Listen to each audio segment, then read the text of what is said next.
So this is going to be my third time trying this video. First time it didn't take. The second time I had kids screaming in the background, so I'm going to try to make this very quick. I am a single mother who homeschools full-time, who works outside of the home. And I wanted to make this video to encourage people that it is possible. It is a sacrifice and hard work, but it is possible. Trust me, I'm doing it, and I'm by myself doing it, so just trust me on this one. I would say my background is, for the last 2 years, I was just like most of the other parents who were able to telework. I worked from home, and then my company kind of revoked the telework policy and said everyone has to come back in the office. But I chose to continue homeschooling, to remove my son from public school, because honestly, I did not see the progress I wanted to. And I think I would share some of the reports. There are some articles right now out about the kids falling behind, and it said it really had nothing to do with the pandemic. They were already behind before the pandemic started. So that's a whole nother topic. But right now, let's just keep the focus of, if you're a single parent and you want to homeschool, but you work outside of the home. I work Monday through Friday. I actually commute 1 hour one way, so my day starts pretty early. I have to leave the house by 7 in the morning, and I don't get home till around 6 in the evening. So my son is pretty much here doing all his work by himself. He is a 5th grade student, so that just gives you kind of a place point to understand. So if I'm looking down at my notes, if I'm looking down and looking at my notes. So these are 5 tips on how you can do this. Tip 1 is get your curriculum earlier. So I started looking at homeschool curriculum about 6 months ago. So I was watching YouTube videos, reading articles, reading reviews, trying to just see what I can gather just without having to make a purchase. So there are also options of homeschooling full-time online. There's different schools, there's different programs. I chose that wasn't best for my son. I chose to do the hard copy, regular textbooks, and just send them to my house. And so that's kind of what we do right now. I would just say start early, so that way you're not having to tweak it as you're going through school, because you'll see a lot of people online talk about Matthew C. A lot of newer videos talk about Beast Academy. I did look at all those things before I chose mine. I'm using Envision right now. I'll just kind of give you a place point if you choose to look at those.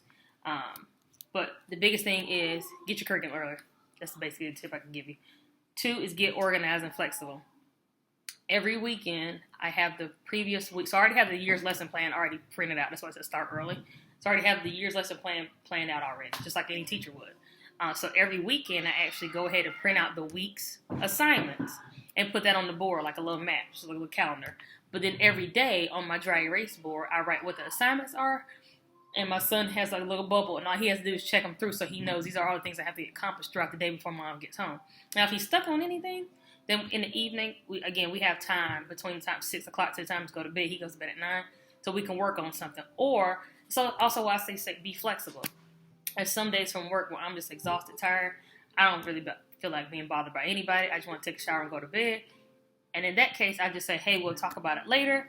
Or I will say we can do it over the weekend. Like right now, because of holiday weekend, I'm just not pressed about some of the stuff he did this week, because he had testing. He didn't do so great on his test on Friday. So I said, you have until Tuesday to retest, because I'm not going to have class tomorrow because it's a holiday. I do holidays too. 3 is find resources. Now, the resource I use or choose to use and supplement is called OutSchool. It's a subscriptions base where people can come in there with their own content. And basically, like for $10 a week, he'll have a class on math. Or for $12 a week, he'll have a class on reading. And it's a certified teacher who's going through for 30 minutes to an hour about the course for the week. But it's just one time a week.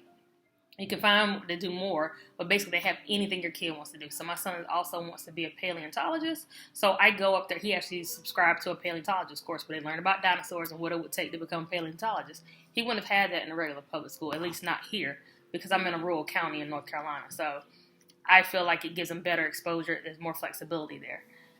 There's also co-ops. So again, you go on Facebook, you can see, well, I'm not sure, Facebook's kind of for us older people. If you go on Facebook, you can see a lot of the homeschool co-ops in your area, and they will have where a lot of homeschool mothers are teaching a course, whether it's cooking, sewing, art, science, whatever the case may be, and he can get that social time along with all the other kids in the area who homeschool. They also do field trips. The problem I personally have with that as being a single mom and work outside the home is they actually want each parent to volunteer at least once a month if you're going to participate in the co-op. And for me, that would means me using my PTO. And this might sound selfish, but I kind of want my PTO for me and my family right now, and not for the masses. I would say if I had known this earlier on in the year, I probably would have saved a couple of PTO hours for this specifically. So going into 2023, I may change that. I probably will, more than likely. But right now, as it is this first semester of the year, I'm not going to use any of my personal PTO to help out with the co-op right now. I would just start that in the spring of next year. So number 4 is know your state requirements. So for here in North Carolina, they have a requirement for homeschooling. They also have requirements for like what they would normally learn in school, what that grade level is, and all the things they should know and master, if you will, before they go to the next level. So for me in North Carolina, the only thing they say for homeschool really is they don't have a mandate on what curriculum you have to use, but you do have to test at least once a year or a year from your school starting, and then you have to take attendance every day. That's it. Very simple. Now, I will say, again, this is why it goes back to starting early and understand, and I will also add understanding your why. Why are you choosing to homeschool? Are you homeschooling because your kid was falling behind? Are you homeschooling because your kid had a substitute teacher? I mean, right now with the teacher shortage, it's understandable. Some people just want to have more flexibility in education to be able to unschool or to travel with their kids, because we're in a new awakening of everything in America or globally. So I would say understanding your why, because at that point, then you say, okay, if I just want my kid to be free and learn at his own pace, your testing and your curriculum doesn't have to be as rigid if you want to put them back in public school next year. So like I know somebody who wants to put their kid back in public school next year. So they're going to have to stay on that pace to make sure their kid can pass the test to go back and re-enroll next year. Just saying. I don't plan on re-enrolling my kid until maybe high school, and it's only because he wants to go to college, so there's certain things that I don't think I will be able to offer him that a high school would. It just depends. We'll see. Maybe things will change between now and the 9th grade. We'll see. We got 4 years. And last but not least is just to be patient. Be patient with yourself.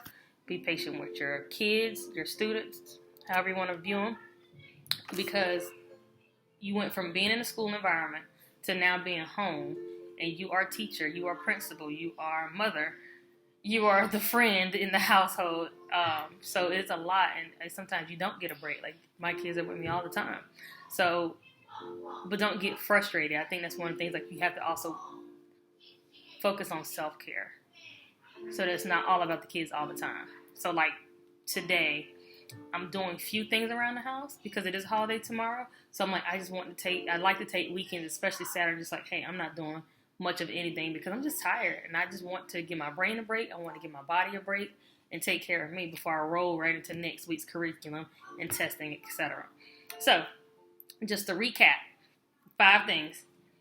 Get your curriculum early or find an online program. Number 2 is get organized and be flexible. 3 is find resources. Like I said, I'm using OutSchool, and there's also co-ops, but that's just the beginning of the iceberg, so you can find a myriad of other things. Those are just 2 things I've chosen to use right now. Number 4 is know your state requirements, and number 5 is be patient. I hope this video encouraged you. I do plan on creating videos in the future to give people like along our journey to see what we're doing, so you can kind of see how my day goes with my son. But it probably won't be that often because, as I said, I am a single parent. I am busy. I cook. I clean. I have a dog. My kids are in out-school activities. So, yeah. I hope this video has been helpful. And I hope you can subscribe or like to subscribe. And if this video can help you or your friends, please share with them. Share, and subscribe so I can get my subscribers up. Well, thank you. And have a great weekend.